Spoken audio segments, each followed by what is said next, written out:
Hi, I'm Sophie, and welcome to my world. Now today, I have a craft for you that takes a little preparation beforehand, but this is a craft that the kids can do at an event, as a princess party or any kind of party that has a little magic in it, because it is a magic wand. And I'm going to teach you how to make a magic wand that your kids can make at their next event.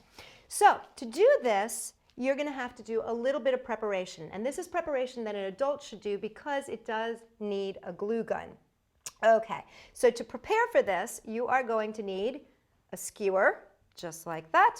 You're going to need a chenille stem cut to 4 inches long. You are going to need a straw, just a regular drinking straw, and that's going to be needing to be cut to about an inch, inch and a half.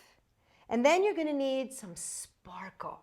Now, we're really lucky because we're in the party business. We do a lot of, these crazy disco parties.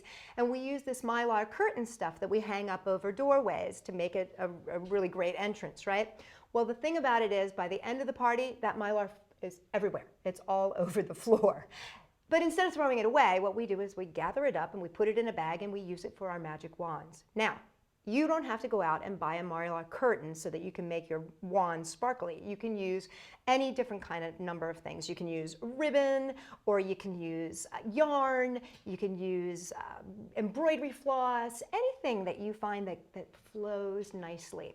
Well, I've got, though, is this mylar curtain, and what I've done is I've actually cut it into 2-foot pieces, and I'm going to just take about 10-20 pieces of it and put that over my finger.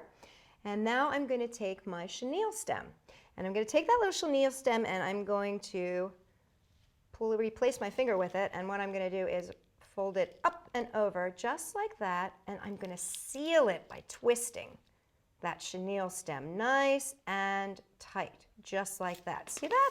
So now I've got my mylar locked in place and it's not going to go anywhere.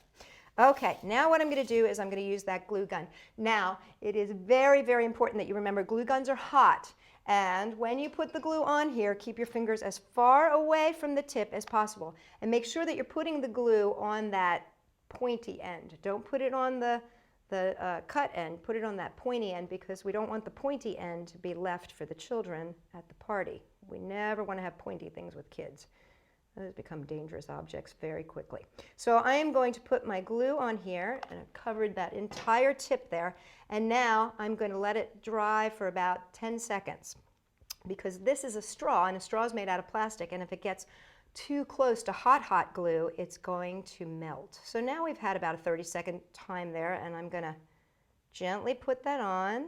Now notice how there's a little glue coming out the bottom. Watch your fingers. I don't want you to touch that with your fingers, because you will get burned. Now I'm going to take my beautiful mylar and squish it right down in there, just like that. And now I've got my pre-made magic wand. Now, this is what I will take to the party to let the kids decorate. So when I get to the party, I'm going to hand each child their very own undecorated magic wand. Now here's where the kids get to get creative. You're going to supply the kids with a whole bunch of pony beads. Now we like to display our pony beads in muffin tins, and the reason we do this is because it keeps the beads all separated, makes them look really pretty, and it makes it very, very easy for us to transport. Now I will tell you this, by the end of the party, you're going to have beads scattered all over. Don't sit there and sort them. Just throw them into a nice little treasure box that you can sort later, or just keep them as a treasure box. Kids love treasure. Now, each child gets to take their own bead and design their magic wand the way they want to. I'm going to add a blue bead, and make sure you use pony beads, because pony beads have a nice big hole, and that makes it easy for the children to place on here. So I'm just going to slide these beads right down here, and I'm going to start a really pretty pattern. I like blue, orange, and red going here. Maybe I'll add a little star bead, just like that. And let the kids keep going until they get to about an inch from the bottom. And I'm going to show you, I have one done here. I'm going to trade.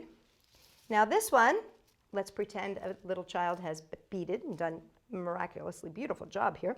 Now we're going to have to seal it. We're going to need to seal this on the end so that the beads don't come flying off.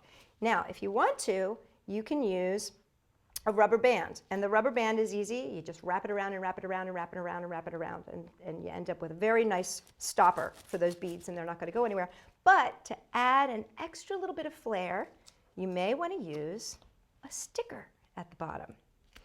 And I like to take 2 stickers, one going in this direction, then flip it over, and another one on the other side going in the opposite direction, locking it in just like that, nice and secure. So now my beads aren't going to go anywhere. Now I have a beautiful, complete magic wand. Here's where it gets even more fun. You can put something special up at the top, and whatever you put up at the top can reflect your theme. So let's say you're doing a princess party. You might want to use a star. And you can use a little hot glue up here to make this stay.